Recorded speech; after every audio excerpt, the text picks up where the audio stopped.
Hello investors, कैसे हैं आप सभी लोग। आज की इस वीडियो में हम बात करेंगे वैल्यू इन्वेस्टिंग फॉर बिगिनर्स और यहाँ पे हम स्टेप बाय स्टेप देखेंगे कि किस तरीके से वैल्यू इन्वेस्टिंग की जाती है, क्या वैल्यू इन्वेस्टिंग करने का तरीका है और किस तरीके से वैल्यू इन्वेस्टिंग करके आप अगर देखिए तो जो बहुत ही बड़े इन्वेस्टर्स हैं like Warren Buffett, Charlie Munger, Rakesh Jhunjhunwala, Vijay Kedia ji, Ramdeo Agrawal, इन्होंने किस तरीके से एक वेल्थ क्रिएट करी है, इसके बारे में इस वीडियो में हम डिस्कस करेंगे। तो इस वीडियो में सबसे पहले हम डिस्कस करेंगे introduction to value investing. Value investing क्या होती है, कोर प्रिंसिपल्स क्या है वैल्यू इन्वेस्टिंग के। देन हम बात करेंगे कि किस तरीके से आप किसी स्टॉक की रिसर्च कर सकते हो। देन वैल्यूएशन के ऊपर हम बात करेंगे, क्योंकि जब हम वैल्यू इन्वेस्टिंग के बारे में बात करते हैं तो वैल्यूएशन बहुत इंपॉर्टेंट रोल प्ले करता है। देन हम बात करेंगे कि क्या क्या रेड फ्लैग हैं जिनको हमें अवॉइड करने चाहिए ड्यूरिंग वैल्यू इन्वेस्टिंग। देन उसके बाद हम कुछ कॉमन मिस्टेक्स के ऊपर बात करेंगे जो कि बिगिनर करते हैं। देन कुछ रियल वर्ल्ड एग्जांपल्स हम देखेंगे और उनको अप्लाई करेंगे, उनके ऊपर वैल्यू इन्वेस्टिंग अप्लाई करेंगे। देन हम बात करेंगे कि आप किस तरीके से वैल्यू इन्वेस्टिंग को स्टार्ट कर सकते हो। देन क्या क्या रिसोर्सेस आप यूज कर सकते हो, क्या क्या रिसोर्सेस मैं यूज करता हूं, उनके ऊपर इस वीडियो में हम बात करेंगे। Then in the last we will conclude this video and we will conclude that what we have studied and what we have discussed in this video। तो चलिए वीडियो स्टार्ट करते हैं। सो फर्स्ट ऑफ ऑल हम देखते हैं कि value investing होती क्या है। तो देखिए, जब कभी भी हम वैल्यू इन्वेस्टिंग के बारे में बात करते हैं या जब कभी भी हम एक इन्वेस्टिंग के बारे में बात करते हैं तो इन्वेस्टिंग लॉन्ग टर्म स्ट्रेटजी है या लॉन्ग टर्म जर्नी है। अगर आप वॉरेन बफेट की बात करो, अगर आप पीटर लिंच की बात करो, चार्ली मंगर की बात करो, राकेश झुनझुनवाला की बात करो, तो इन सभी ने लॉन्ग टर्म में पैसा बिल्ड किया है, लॉन्ग टर्म में एक बहुत बड़ी वेल्थ क्रिएट करी है, राइट। वहीं पे जब हम वैल्यू इन्वेस्टिंग के बारे में बात करते हैं तो वैल्यू इन्वेस्टिंग का मतलब यह है कि आप किसी स्टॉक को जिसका प्राइस जो है या जो अभी अंडर वैल्यूड है उसको आप बाय करो और लॉन्ग टर्म के लिए होल्ड करो। देन आप उससे आप एक अच्छी वेल्थ क्रिएट कर सकते हो। फॉर एग्जांपल, जैसे कि आपको पता होगा राकेश झुनझुनवाला जी ने बहुत ही अर्ली स्टेज में टाइटन में इन्वेस्ट किया था, right. So that is the example of value investing. तो यहां पे जैसे कि मैंने आपको बताया कि जो आपके इन्वेस्टर्स हैं लाइक वॉरेन बफेट हो गए या चार्ली मंगर हो गए, तो these are the some examples जिन्होंने वैल्यू इन्वेस्टिंग करके बहुत ही सब्सटेंशियल अमाउंट में वेल्थ को क्रिएट किया है। That is very very good.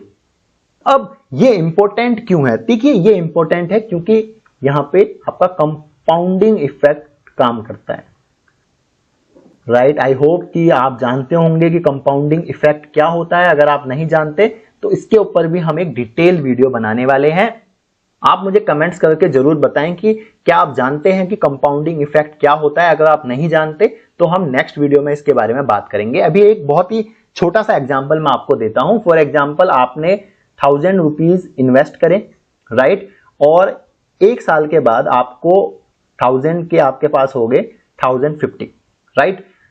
Now compounding में क्या होगा कि जो 1050 है अब आपको इसके ऊपर इंटरेस्ट मिलेगा, राइट। मान के चलिए, जस्ट फर्ज कीजिए कि ये अब हो गए 1250, राइट। तो नाउ अब आपको इसके ऊपर इंटरेस्ट मिलेगा, ना कि हमारे प्रिंसिपल अमाउंट पे, राइट। आई होप कि आपको ये चीज समझ में आई होगी। ओके, अब हम आगे बढ़ते हैं और आगे देखते हैं कि कोर प्रिंसिपल्स क्या हैं वैल्यू इन्वेस्टिंग के। जब हम कोर प्रिंसिपल मतलब उसके सिद्धांत क्या है, जब हम वैल्यू इन्वेस्टिंग के बारे में बात करते हैं तो जो सबसे पहले और जो सबसे इंपॉर्टेंट है वो है intrinsic value of the stock और ऑफ द कंपनी। जब कभी भी आप किसी कंपनी में, देखिए, जब कभी भी आप कोई शेयर लेते हो ना, तो आप शेयर को मत लीजिए, आप स्टॉक मत लीजिए, आप उस कंपनी को लीजिए। आप ये सोचिए कि आप कंपनी में इन्वेस्ट कर रहे हैं। अगर आपका ये थॉट प्रोसेस होगा तो आप बहुत अच्छे इन्वेस्टर बन सकते हो इन अ लॉन्ग टर्म, राइट। देखिए, इंट्रिंसिक वैल्यू का मतलब है the true value of A company based on it's fundamentals. तो कंपनी के फंडामेंटल्स कैसे हैं उसके बेस पे हम पता लगाते हैं कि कंपनी की इंट्रिंसिक वैल्यू क्या है। That is very very important. और आगे आने वाली वीडियोस में हम इंट्रिंसिक वैल्यू को निकाल के भी आपको बताएंगे कि इंट्रिंसिक वैल्यू कैसे कैलकुलेट की जाती है, क्या क्या यहाँ पे जो आप ये मान के चलिए कि क्या क्या फंडामेंटल मैट्रिक्स यहाँ पे यूज होते हैं, फॉर एग्जांपल अर्निंग, डिविडेंड और growth potential etcetera. Then margin of safety, see if you buy any stock at a discount to intrinsic value, so the margin of safety will play a important role here, how it will minimize the risk। मैं आपको एक example के through इसको बताता हूं कि margin of safety कैसे role play करती है। तो यहां पे हम आए हैं स्क्रीनर पे और आईडीएफसी फर्स्ट बैंक का यहां पे मैंने स्क्रीनर पे सर्च किया। अभी जो आईडीएफसी फर्स्ट बैंक का करंट प्राइस चल रहा है वो चल रहा है 65.6, राइट। अगर आप कंपनी का मार्केट कैप देखोगे तो वो है 48,017 करोड़, राइट। अगर यहां पे मैं बात करूं कंपनी की इंट्रिंसिक वैल्यू, देखिए यहां पे इनने सेल्फ कैलकुलेट करी है, दैट इज 85, राइट। मतलब जो कंपनी की ट्रू वैल्यू है वो 85 है। कंपनी का अभी जो करंट प्राइस चल रहा है वो 65.6 चल रहा है। अभी कंपनी के Q2 के रिजल्ट पे आए थे, ठीक है, उसमें कुछ बहुत ज्यादा उथल पुथल हुई थी, तो उसके बारे में अभी हम बात नहीं करेंगे। मैं जस्ट आपको यहाँ पे कॉन्सेप्ट के बारे में आपसे हम यहाँ पे डिस्कस कर रहे हैं। तो इंट्रिंसिक वैल्यू ग्रेटर है करंट प्राइस के, इसका मतलब यह है कि कंपनी में की ट्रू वैल्यू ज्यादा है बट कंपनी अभी मार्केट में लोअर ट्रेड कर रही है। अगर हम यहां पे कंपनी को फॉर एग्जांपल बाय कर लेते हैं तो हमारे पास एक मार्जिन ऑफ सेफ्टी हमें मिल जाएगा, राइट। या आप ये मान के चलिए कि 85 की कंपनी की ट्रू वैल्यू है, अभी चल रहा है 65 पे, तो यहां पे बाइंग अपॉर्चुनिटी बन सकती है, राइट। मैं इस वीडियो में आपको ये नहीं कह रहा हूं कि आपको आईडीएफसी फर्स्ट बैंक खरीदना चाहिए या बेचना चाहिए, ठीक है, that is completely depends on your study और you can ask your financial advisor. Now आप यहाँ पे देखिए, मैं एक और कंपनी देखता हूं, डोम्स इंडस्ट्री। अगर आप डोम्स इंडस्ट्री को देखो तो यहाँ पे उसका जो करंट प्राइस है वो है 2772, राइट। बट अगर इंट्रिंसिक वैल्यू देखो तो वो है 652। तो ये क्या बता रहा है, ये बता रहा है कि कंपनी की ट्रू वैल्यू 652 है बट कंपनी अभी चल रही है 2772 पे, मतलब ओवर प्राइस है, राइट, ओवर वैल्यूड है। सेम स्टॉक पी भी आप यहाँ पे देख सकते हो, कंपनी का जो स्टॉक पी है वो है 90.6 का और इंडस्ट्री पी है 26.3 का, right. It means that it is over valued. तो ये जस्ट एक एग्जांपल के थ्रू मैं आपको समझा रहा था कि अगर मान के चलिए आप किसी कंपनी को इंट्रिंसिक वैल्यू आप उसकी चेक करते हो और इंट्रिंसिक वैल्यू आपको कंपनी की ज्यादा मिलती है करंट प्राइस से, तो ये एक अच्छा साइन है कंपनी को बाय करने का। कब? जब उसके फंडामेंटल स्ट्रांग हो, तब, जब उसका बिजनेस मॉडल अच्छा हो तब। तो इस चीज को आपको ध्यान रखना है। आई होप कि आपको मार्जिन ऑफ सेफ्टी का पॉइंट क्लियर हुआ होगा। नाउ जो सबसे इंपॉर्टेंट है वो है patience and discipline. Why this point is important? ये पॉइंट इसलिए इंपॉर्टेंट है, देखिए चाहे आप वॉरेन बफेट के बारे में पढ़ लो, चार्ली मंगर के बारे में पढ़ लो, आप किसी भी बड़े इन्वेस्टर के बारे में पढ़ लो, उन्होंने शॉर्ट टर्म में पैसा अर्न नहीं किया है। उनकी जो इतनी बड़ा अमाउंट उन्होंने जो क्रिएट किया है वो क्रिएट किया है लॉन्ग टर्म में। तो इस चीज को हमें ध्यान रखना पड़ेगा कि आप रातों रात अमीर नहीं हो सकते। यहां पे मैं सिर्फ बात कर रहा हूं इन्वेस्टिंग की, मैं ट्रेडिंग की बात नहीं कर रहा हूं। मैं बात कर रहा हूं जब आपका vision more than 5 years, 10 years, 20 years, 40 years का है, मैं उसके बारे में बात कर रहा हूं। तो इन बिटवीन मार्केट गिरेगा भी, बहुत शॉर्ट टर्म के इवेंट भी होंगे। फॉर एग्जांपल अगर आपने देखा होगा लोकसभा का जब इलेक्शन आया था उस टाइम पे मार्केट 2%, 3% डाउन चले गया था, बट अगले दिन फिर मार्केट जो है वो नॉर्मल होने लगा और एक हफ्ते बाद मार्केट अगेन से उसने हाई बना लिया। सेम अगर आप देखो तो लास्ट वीक में यूएस इलेक्शन के रिजल्ट आए थे, उस दिन मार्केट 1%, 1.5% अप गया, देन अगले दिन अगेन मार्केट जो है वो लो गया। क्यों? क्योंकि मार्केट हमेशा अपने फंडामेंटल्स पे काम करेगा। वो शॉर्ट टर्म में जो इवेंट होते हैं उस पर रिएक्ट करेगा, बट लॉन्ग टर्म में मार्केट मोस्ट प्रोबेबली, और हमेशा ऐसा हुआ है कि मार्केट अप जाता है। मैं आपको दिखाता हूं यहाँ पे एग्जांपल के तौर पे। अगर आप यहाँ पे सेंसेक्स देखते हो, अभी सेंसेक्स की जो वैल्यू है वो है 79486, राइट। अगर मैं बात करूं 1986 की तो वहां पे आप देखो सेंसेक्स है 560 के अप्रॉक्स, राइट। बट बीच में बहुत सारे ऐसे इवेंट हुए जिसने मार्केट को इंपैक्ट किया, जैसे हर्षद मेहता का इवेंट आप देख सकते हो, केतन पारेख वाला आप इवेंट देख सकते हो, आप सत्यम वाला जो स्कैम हुआ था वो आप देख सकते हो, ठीक है। बहुत सारे इवेंट होते हैं, ठीक है। अगर 2020 की अगर मैं बात करूं तो कोविड हुआ था। ये इंपैक्ट जो है, ये जितने भी ऐसे इवेंट होते हैं ये शॉर्ट टर्म इवेंट है। मार्केट यहाँ पे रिएक्ट जरूर करेगा, बट लॉन्ग टर्म में अगर आप देखो तो मार्केट 500 से आज यहाँ पे 80,000 है, ठीक है। तो लॉन्ग टर्म बहुत इंपॉर्टेंट है। जब कभी भी आप वैल्यू इन्वेस्टिंग के बारे में बात करते हो, debt is for the long term. Okay, इस चीज को आपको अपने माइंड में रखना चाहिए। दूसरा, डिसिप्लिन बहुत इंपॉर्टेंट है। अगर आप डिसिप्लिन्ड नहीं हो, आप रेगुलर कंपनी को पढ़ नहीं रहे हो, आप उसके क्वार्टरली रिजल्ट नहीं देख रहे हो, आप कंपनी को ट्रैक नहीं कर रहे हो, मैनेजमेंट नहीं देख रहे हो उसका कैसा है, आप अगर डिसिप्लिन्ड हो तो आप मार्केट में बने रहोगे और बहुत अच्छा वेल्थ आप क्रिएट कर सकते हो। ओके, सो आई होप कि ये पॉइंट आपका क्लियर हुआ होगा। नेक्स्ट हम बात करते हैं how to research a stock. तो अगर हम बात करें वैल्यू इन्वेस्टिंग की, तो किस तरीके से हम अपनी रिसर्च को स्टार्ट कर सकते हैं, इसके ऊपर हम बात करते हैं। तो जो सबसे पहला स्टेप है that is find under valued stock. ठीक है, आई होप कि अंडर वैल्यूड का मतलब आपको समझ में आ गया होगा, अंडर वैल्यूड का मतलब क्या होता है।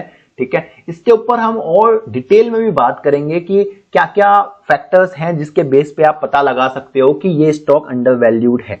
ओके, फॉर एग्जाम्पल आप सिंपली उन स्टॉक को देख सकते हो जिनका पी रेशियो लो है as compare to industry P, और पी कंपैरिजन आप यहां पे कर सकते हो, पीबी रेशियोस आप चेक कर सकते हो, हाई डिविडेंड यील्ड्स आप कंपनी का ऐसे कंपनीज आप फाइंड कर सकते हो। स्क्रीनर पे आप नॉर्मली देखोगे तो आपको मिल जाएगा, या कोई और स्क्रीनर आप यूज कर सकते हो।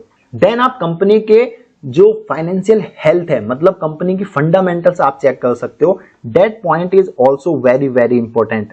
आप कंपनी की इनकम स्टेटमेंट देख सकते हो, मतलब कंपनी का रेवेन्यू कैसा है, एक्सपेंसेस, प्रॉफिटेबिलिटी, ठीक है, नेट प्रॉफिट क्या है कंपनी का, ऑपरेटिंग प्रॉफिट मार्जिन कैसा है, through the quarter through the year company कैसा कर रही है वो आपको समझ आना चाहिए। बैलेंस शीट पढ़ना आपको आना चाहिए। ठीक है, कंपनी की लायबिलिटी कैसी चल रही है, डेट लेवल क्या चल रहा है, बोरोइंग कैसे चल रही है, वो आपको समझ में आना चाहिए। कंपनी कैश फ्लो स्टेटमेंट को आपको समझ में आना चाहिए कि कंपनी क्या इतना कैश जनरेट कर पा रही है कि वो री इन्वेस्टमेंट कर सके अपने बिजनेस में, कंपनी डिविडेंड दे सके। अगर डिविडेंड देना या ना देना that is a different thing, but company क्या इतना कैश जनरेट कर पा रही है अपने रेवेन्यू से, अपने काम से, कि वो अगेन कंपनी अपने ग्रोथ के लिए री इन्वेस्टमेंट कर सके। ठीक है, that point is also important. Then competitive advantage, मतलब इकोनॉमिक मोट। मोट का मतलब क्या होता है? मोट मतलब ये है कि मान के चलिए कोई एक ऐसा बिजनेस है जो सिर्फ मैं कर रहा हूं, फॉर एग्जांपल माइक्रोसॉफ्ट देखिए ऑपरेटिंग विंडो जो है उसमें माइक्रोसॉफ्ट का मोट है। ठीक है, वो आप हर जगह देखो आपको क्या मिलेगा, ऑपरेटिंग विंडो जो आपको मिलेगी वो माइक्रोसॉफ्ट की मिलेगी। तो ये एक इकोनॉमिक मोट है कंपनी का। फॉर एग्जांपल ऐसे ही आप बहुत सारी कंपनीज इंडिया में भी देख सकते हो जिनका इकोनॉमिक मोट्स है, चाहे वो हो सकता है कि वो 60% हो, 70% हो, 80% हो, या फिर 100% भी हो सकता है। ठीक है, आप यहाँ पे बहुत सारे एग्जांपल्स ऐसे देख सकते हो। फॉर एग्जांपल आप सुजुकी यहाँ पे देख सकते हो, हीरो मोटरकॉर्प आप देख सकते हो, नेस्ले आप यहाँ पे देख सकते हो, हिंदुस्तान यूनिलीवर आप यहाँ पे देख सकते हो। ठीक है, तो these are the some examples of the economic moat. ये आप सिंपली अगर स्क्रीनर पे आप जाओगे, वहां पे आप अगर फिल्टर लगाओगे तो ये आपको मिल जाएगा। तो ये भी बहुत इंपॉर्टेंट है। इकोनॉमिक मोट किसी भी एक्सपेक्ट में हो सकता है। कंपनी का स्ट्रॉन्ग ब्रांड हो सकता है, फॉर एग्जांपल टाटा का ब्रांड बहुत तगड़ा है, right. Same unique technology company के पास हो सकती है जो कि किसी और के पास ना हो। कॉस्ट इफिशिएंसी हो सकती है कंपनी के बाद। तो ये क्या होता है, ये कंपनी को मार्केट में बनाए रखता है, उसकी पोजीशन को बहुत स्ट्रॉन्ग बनाता है। So these are the some step which we can use to search a stock. Then हम बात करेंगे कि वैल्यूएशन मेथड्स क्या हैं वैल्यू इन्वेस्टिंग करने के लिए। ऐसे कौन कौन से मेथड हैं? फॉर एग्जांपल सबसे पहले आप price to earning ratio check कर सकते हो कंपनी का, है ना। तो कंपनी का प्राइस टू अर्निंग रेशियो का मतलब क्या है, ये मैं एक बार पहले आपको समझाता हूं स्क्रीनर पे। तो यहाँ पे देखिए Tata consultancy service limited TCS के बारे में हम बात करते हैं, जिसका मार्केट कैप जो है वो 15,421 करोड़ है। ठीक है, इसका स्टॉक पी, मतलब जो कंपनी का स्टॉक पी है वो है 31.2, और कंपनी का जो इंडस्ट्री पी है वो है 32.5। मतलब कंपनी इस हिसाब से थोड़ा सा अंडर वैल्यूड है। बट अगर आप पीजी रेशियो देखते हो तो डेट इज 3.80, जो कंपनी को ओवर वैल्यूड बनाता है। सेम इंट्रिंसिक वैल्यू है 1642, और कंपनी का भी करंट प्राइस चल रहा है 4147। Okay, that is fine. Now अगर आप यहां पे देखते हो पीर कंपैरिजन में, तो आप देखोगे कि ये सारे पीर कंपैरिजन बहुत इंपॉर्टेंट है। उससे हमें ये पता चलता है कि जिस कंपनी को हम पढ़ रहे हैं उसके जो कॉम्पिटिटर हैं वो कैसा बिहेव कर रहे हैं। अगर मैं बात करता हूं टीसीएस की, तो टीसीएस का जो पी चल रहा है वो चल रहा है 31.16, वहीं इन्फोसिस का चल रहा है 28.19। मतलब इन्फोसिस टीसीएस के कंपैरिजन में उसका प्राइस टू अर्निंग रेशियो कम है, मतलब वो अंडर वैल्यूड अगर हम दोनों को कंपेयर करें तो। सेम यहाँ पे एचसीएल का आप देख सकते हो, विप्रो का देख सकते हो, सेम यहाँ पे आप टेक महिंद्रा का देख सकते हो, परसिस्टेंट सिस्टम का देख सकते हो, ओवरऑल जो पी है दैट इज 33.92। सेम यहाँ पे इससे फायदा ये होता है पीर कंपैरिजन में। हो सकता है कभी आप किसी स्टॉक को पढ़ रहे हो, उसको पढ़ते पढ़ते आप जब पीर कंपैरिजन करते हो आपको उससे भी बेटर स्टॉक मिल सकता है, राइट। तो that is very very important to do the peer comparison, right. But सिर्फ पी रेशियो को देख के आप अंडर वैल्यूड या ओवर वैल्यूड का अजम्पशन नहीं लगा सकते, ये भी बहुत इंपॉर्टेंट पॉइंट है। But this is the one factor which we can use to check the valuation. उसके बाद आप price to book ratio check कर सकते हो। सेम जैसे हमने पी रेशियो चेक किया वैसे ही आप पीवी रेशियो भी चेक कर सकते हो। इन सब के ऊपर हम एक डिटेल वीडियो बनाएंगे कि पी रेशियो क्या होता है, कैसे होता है, कैसे चेक करते हैं। सेम पीबी रेशियो के बारे में भी हम डिस्कस करेंगे अपने फंडामेंटल एनालिसिस की प्लेलिस्ट में। पी रेशियो के बारे में ऑलरेडी मैंने एक वीडियो बनाई हुई है, वो आप चेकआउट कर सकते हो। सेम उसके बाद इंट्रिंसिक वैल्यू के लिए, वैल्यू इन्वेस्टिंग के लिए हम डीसीएफ एनालिसिस भी करते हैं, जिसको हम कहते हैं डिस्काउंटेड कैश फ्लो एनालिसिस, जो कि कंपनी की इंट्रिंसिक वैल्यू के बारे में बताता है। सेम हम डिविडेंड डिस्काउंट मॉडल भी चेक करते हैं। इसका मतलब ये होता है कि ये मेनली इंपॉर्टेंट है, जो कंपनी स्टेबली डिविडेंड पे करते हैं उनके ऊपर ये अप्लाई होता है मेनली। तो इसके ऊपर भी हम डिस्कस करेंगे अपनी अपकमिंग वीडियोस में। देन अब हम बात करते हैं red flag which we should avoid in value investing. The first one is debt level, that is very very important. देखिए अगर कंपनी के पास ज्यादा डेट होगा, अगर कंपनी के पास कर्ज ज्यादा होगा तो उसका नुकसान क्या हो सकता है, उसके बहुत सारे नुकसान है। पहला नुकसान ये होगा कि कंपनी कर्ज में डूबेगी तो कंपनी प्रॉफिट कैसे कमाएगी, ऑब्वियस है, ठीक है। तो कर्ज तो कंपनी में मिनिमम होना चाहिए, बट हमेशा ऐसा नहीं है कि कंपनी में जो डेट है वो कम ही होगा। ऐसे बहुत सारे कंपनीज हैं या बहुत सारे सेक्टर हैं जहां पे कैपिटल आपको इनिशियली चाहिए, उसके लिए हमें डेट लेना पड़ता है। अगर आप मान के चलिए कंस्ट्रक्शन की कंपनीज हैं या मशीनरीज की कंपनी है या पावर ट्रांसमिशन की कंपनीज है ना, तो ऐसी कंपनीज में डेट लेवल होता है। बट ये भी ध्यान रखिए कि कंपनीज उस डेट का यूज कैसे कर रही है, क्या वो ओवर द टाइम वो डेट बढ़ रहा है या कम भी हो रहा है। अगर वो डेट को वो यूज कैसे कर रही है, debt is very very important. Otherwise क्या हो सकता है कि high debt can lead to financial trouble specially in economic downturns. ये बहुत इंपॉर्टेंट है और ऐसा हमने हिस्ट्री में देखा भी है। क्या आप मुझे कमेंट करके बता सकते हो अगर आपको कोई ऐसा इवेंट या आपको ऐसी कोई घटना याद है। Then management quality, management quality बहुत बहुत इंपॉर्टेंट है। देखिए बेंजामिन ग्राहम जो थे वो वॉरेन बफेट के गुरु थे, तो बेंजामिन ग्राहम ऑलवेज फोकस करते थे कंपनी के फंडामेंटल्स पे। बट वॉरेन बफेट कहते थे कि जो फंडामेंटल है दैट इज इंपॉर्टेंट, बट मैं मैनेजमेंट भी देखूंगा कंपनी का, मैं कंपनी का बिजनेस मॉडल भी देखूंगा, क्योंकि business model and management is very very superior, वो वेरी वेरी इंपॉर्टेंट। तो आप देखिए कि कंपनी की हिस्ट्री ट्रांसपेरेंट है, मतलब कंपनी एक रिस्पॉन्सिबल मैनेजमेंट है, एक मैनेजमेंट अच्छा मैनेजमेंट है। अगर कंपनी का लीडरशिप सही नहीं है, अगर लीडरशिप में कंपनी के दिक्कत है, तो उससे नुकसान क्या होगा, उससे नुकसान ये होगा कि हो सकता है कि कभी कोई स्कैम बाहर मतलब कोई भी स्कैम हो सकता है, राइट। अगर स्कैम होता है तो आपका जो आपने जो अपना हार्ड अर्न मनी इन्वेस्ट किया हुआ है उसमें आपको बहुत बड़ा नुकसान हो सकता है। सेम अर्निंग मैनिपुलेशन, ऐसे बहुत सारे एग्जांपल, आप सहारा स्कैम देख लीजिए, आप यस बैंक का जो यस बैंक में जो ट्रेजेडी हुई थी वो आपको पता होगा। सेम आप यहाँ पे सत्यम कंप्यूटर वाला स्कैम देख सकते हो, ठीक है। तो ये चीज बहुत इंपॉर्टेंट है, हमें ये चीज देखनी चाहिए। ऐसा जरूरी नहीं है कि कोई मैनेजमेंट हमें अच्छा लग रहा है तो हमेशा ही अच्छा रहेगा, maybe there could be something hidden. तो हमको उस चीज को बहुत क्लोजली देखना पड़ेगा। वो चीज फंडामेंटल में भी दिखती है कभी कभी और कभी कभी बाहर आई जाती है as from a news, right. Then earning manipulation, ये भी इंपॉर्टेंट पॉइंट है कि देखिए जो जब आप कॉल देखते हो या अटेंड करते हो कंपनी की, कंपनी उस टाइम पे क्या मार्जिन बता रही है कि वो क्या अचीव करेंगे, देन रिजल्ट में वो क्या शो कर रहे हैं, ये हमें देखना बहुत इंपॉर्टेंट है। अगर वो चीज मिस हो रही है तो ये भी एक वार्निंग साइन है और ये भी एक रेड फ्लैग साइन है। तो that point is also very very important. तो जैसे कि मैंने आपको बताया था सहारा स्कैम के बारे में या सत्यम कंप्यूटर वाले स्कैम के बारे में, या फिर आपको मैंने यस बैंक के बारे में बताया था, तो these are the red flag, okay, which we should avoid in the value investing. Then what are the common mistakes which beginner do while doing the investing और value investing. So first of all focusing only on low PE stock. देखिए सिर्फ PE ratio को देख के आप company का under valuation या valuation check नहीं कर सकते, आपको और भी फंडामेंटल्स चेक करने पड़ेंगे, और भी आप कह सकते हो मैट्रिक्स आपको चेक करने पड़ेंगे, चाहे वो पीबी रेशियो है, ROC, ROE, then intrinsic value, ये सब चीजें आपको देखनी पड़ेगी, तभी आप एक डिसीजन पे पहुंच सकते हो।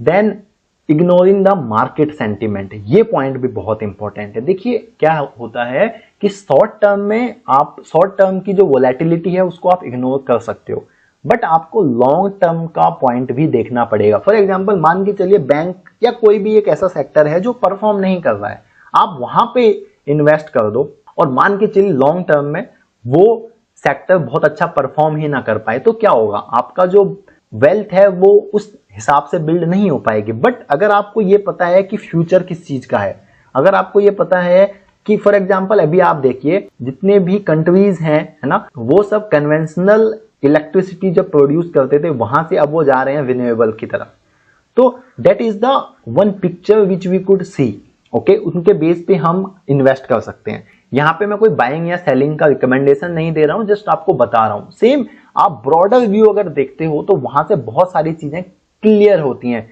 वहां पे बहुत सारी चीजों की क्लैरिटी आती है, और इसके बीच में बहुत सारे शॉर्ट टर्म वोलेटिलिटी हो सकते हैं जहां पे आपका जो स्टॉक है वो फ्लक्चुएट कर सकता है, या फिर कंपनी के रिजल्ट भी फ्लक्चुएट कर सकते हैं, बट उससे हमें घबराना नहीं है।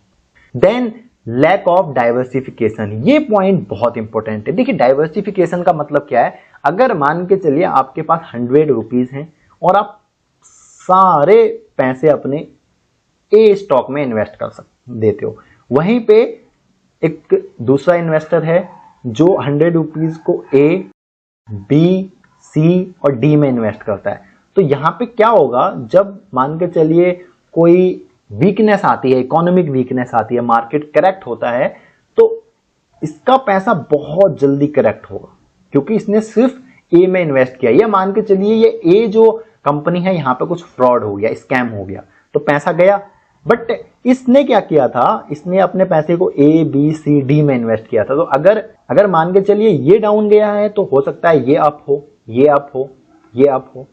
तो डाइवर्सिफिकेशन इंपॉर्टेंट है। आप सिर्फ इक्विटी में ही इन्वेस्ट मत कीजिए, आप म्यूचुअल फंड में भी इन्वेस्ट कीजिए, आप ईटीएफ में भी इन्वेस्ट कीजिए, आप कुछ पैसा इमरजेंसी फंड के लिए भी रखिए, कुछ पैसा आप एफडी करवा के भी रखिए, आपको कुछ पैसा गोल्ड में डालना चाहिए, कुछ पैसा सिल्वर में डालना चाहिए, लाइक दैट आपको डाइवर्सिफिकेशन करना चाहिए। That is very very important. जो मैंने देखा है कि जो बिगिनर होते हैं वो अवॉइड करते हैं, और that is not good basically.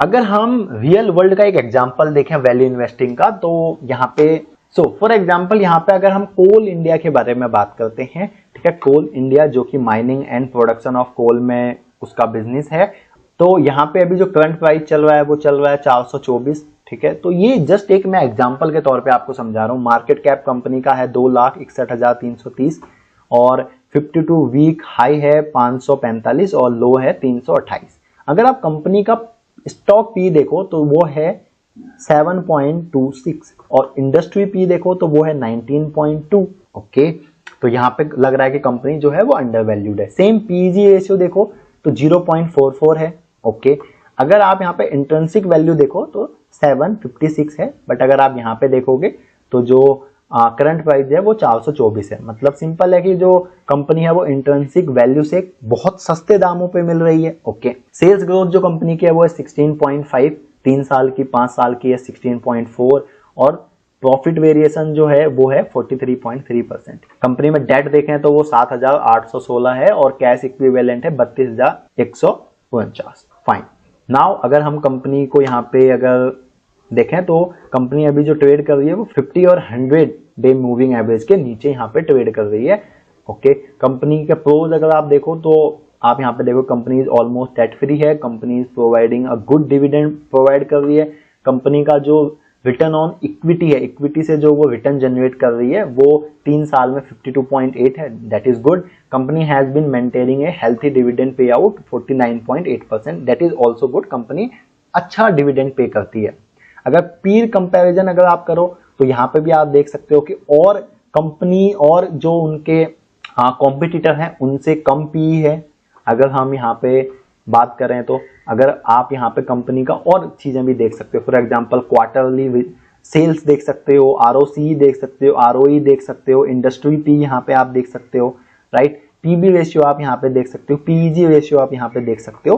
तो that's how you can check it out that whether the company is undervalued और ओवर वैल्यूड, राइट। बट एक चीज यहाँ पे इंपॉर्टेंट है, वो ये है कि हमें देखिए सेक्टर भी आपको देखना पड़ेगा कि सेक्टर किस तरीके से अभी काम कर रहा है। आपको कंपनी का बिजनेस भी देखना पड़ेगा कि कंपनी का बिजनेस कैसा चल रहा है। अगर यहाँ पे हम अगर नीचे देखते हैं, देखिए अगर यहाँ पे आप कंपनी का रिजल्ट देखते हो तो क्वार्टर टू क्वार्टर अगर मैं यहाँ पे देखूं तो देखिए कंपनी की जो सेल्स है वो डिक्लाइन हुई है ना। बट अगर आप यहाँ पे देखो लास्ट ईयर सितंबर 23 से कंपेयर करो तो वहां पे भी अगर आप देखोगे तो कंपनी का जो सेल्स है वो डाउन हुई है ना। तो ये चीजें भी हमें देखनी इंपॉर्टेंट है। कंपनी की बैलेंस शीट को पढ़ना भी आपको आना चाहिए। सेम ऑपरेटिंग प्रॉफिट आप अगर ईयर टू ईयर कंपेयर करोगे या क्वार्टर टू क्वार्टर भी कंपेयर करोगे तो that is also we will have to see. तो ये बहुत इंपॉर्टेंट पॉइंट है while doing the value investing. तो सिर्फ इन चीजों पे देख के कंपनी पे इन्वेस्ट करना है या प्रॉपर पहले रिसर्च करनी है। देखिए एक क्वार्टर से कुछ नहीं होता, राइट। अगर आपको किसी कंपनी में इन्वेस्ट करना है तो हो सकता है कि एक क्वार्टर में वो अच्छा ना करे बट लॉन्ग टर्म में वो अच्छा करे। देखिए यहाँ पे मार्च 23 में कंपनी ने बहुत अच्छा रिजल्ट नहीं दिया था, देन उसके बाद जून 23, सितंबर 23 से लेके जून 20 एंड 24 तक अच्छे रिजल्ट दिए हैं। अभी यहाँ पे ऑपरेटिंग प्रॉफिट मार्जिन देखो तो कंपनी का जो operating profit margin that is 28%, that is quite good, right. But ये हमें देखना पड़ेगा खुद से कि कंपनी कैसा परफॉर्म कर रही है quarter to quarter and year to year as well, right. Same यहाँ पे हमें चेक करना पड़ेगा, कैश फ्लो कंपनी के चेक करने पड़ेंगे, कंपनी अपनी ऑपरेटिंग एक्टिविटी से कितना कैश जनरेट कर रही है, राइट। वो भी यहाँ पे देखिए आप यहाँ पे डिक्लाइन है। सेम आपको यहाँ पे और भी चीजें देखनी पड़ेगी। इसके ऊपर मैं एक डिटेल वीडियो बनाऊंगा कि किस तरीके से आपको स्क्रीनर यूज करना चाहिए। शेयर होल्डिंग पैटर्न आप चेक कर सकते हो कंपनी का कि जो एफएफआईज हैं, डीआईएस हैं, वो कितना इन्वेस्ट कर रहे हैं, कर भी रहे हैं या नहीं कर रहे हैं, like that, right. I hope कि ये पॉइंट आपको कुछ हद तक समझ में आया होगा। अगर आपका कोई भी डाउट हो अभी तक तो आप मुझे कमेंट करके बता सकते हो, मैं उसके ऊपर डेफिनेटली एक वीडियो बनाऊंगा या फिर आपको reply as soon as possible दे दूंगा। Now how to get started in value investing. तो सबसे पहले आपको डीमेट अकाउंट खुलवाना पड़ेगा। वो आप इंडिया में बहुत सारे यहाँ पे जो ब्रोकर हैं वो कहीं भी आप जा सकते हो और वहां से अकाउंट खुलवा सकते हो। For example Zerodha, Upstox, Groww, Angel One. Then start small, ये बहुत इंपॉर्टेंट है। देखिए स्टार्ट कीजिए बहुत कम पैसों से, ऐसा नहीं है कि एक ही बार में आपने बल्क में डाल दिया।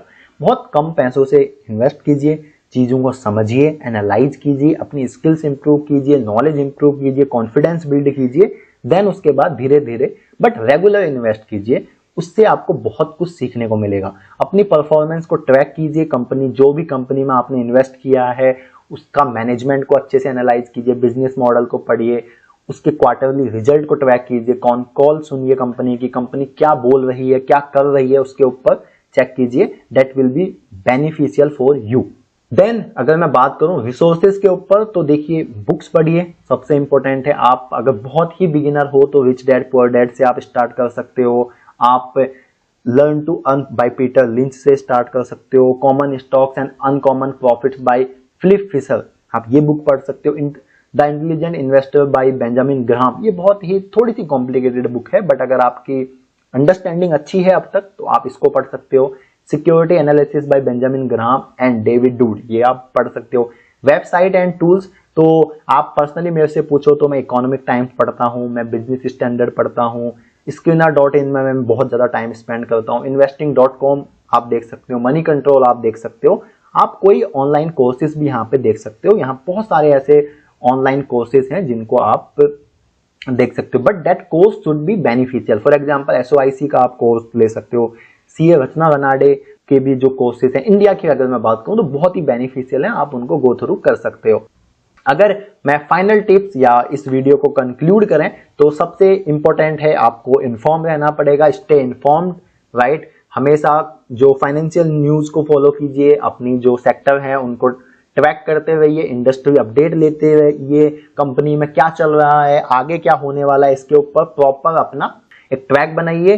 ठीक है, ऐसा कभी भी भावनाओं पे मत बहिए, अपने इमोशंस को कंट्रोल करके रखिए। हमेशा लॉन्ग टर्म के बारे में सोचिए कि लॉन्ग टर्म में क्या हो सकता है, that is very very important, क्योंकि ऐसे ही वॉरेन बफेट, चार्ली मंगर या राकेश झुनझुनवाला जी ने पैसे या अपनी वेल्थ क्रिएट करी है। देन जो मिस्टेक्स हैं उनको अवॉइड कीजिए, जो और लोग मिस्टेक्स कर रहे हैं उनको अवॉइड कीजिए। अगर आपसे कोई मिस्टेक होती है तो उसको रिपीट मत कीजिए, that is very very important, right. So that was the complete video. So इस वीडियो में सबसे पहले हमने बात किया कि वैल्यू इन्वेस्टिंग क्या होती है, हमने वैल्यू इन्वेस्टिंग को बहुत थोरोली समझा, हमने बात करी इंट्रिंसिक वैल्यू के बारे में, हमने बात करी मार्जिन ऑफ सेफ्टी के बारे में, हमने बात करी कि किस तरीके से आप इंट्रिंसिक वैल्यू को हम फाइंड करते हैं, उसके बारे में क्या क्या तरीके होते हैं इंट्रिंसिक वैल्यू को फाइंड करने के। देन हमने कुछ प्रैक्टिकल एग्जांपल्स भी देखे, राइट। हमने ये भी डिस्कस किया कि सिर्फ पी रेशियो के बेस पे आप किसी कंपनी का वैल्यूएशन डिसाइड नहीं कर सकते हो। रिसोर्सेज के बारे में इस वीडियो में हमने डिस्कस करी कि आपको कौन कौन से रिसोर्सेज आप देख सकते हो, आपको क्या चीज अवॉइड करनी चाहिए, क्या चीज रेड फ्लैग है। तो ये सारी चीजें इस वीडियो में हमने डिस्कस करी थी ड्यूरिंग वैल्यू इन्वेस्टिंग। आपको ये वीडियो कैसी लगी, आपको इस वीडियो से क्या क्या सीखने को मिला, आप मुझे कमेंट्स करके जरूर बताएं। नेक्स्ट वीडियो आप किस टॉपिक पे चाहते हो ये भी आप मुझे जरूर बताएं। So that's all for the today's video. Thanks for watching. Till then keep learning. Thank you.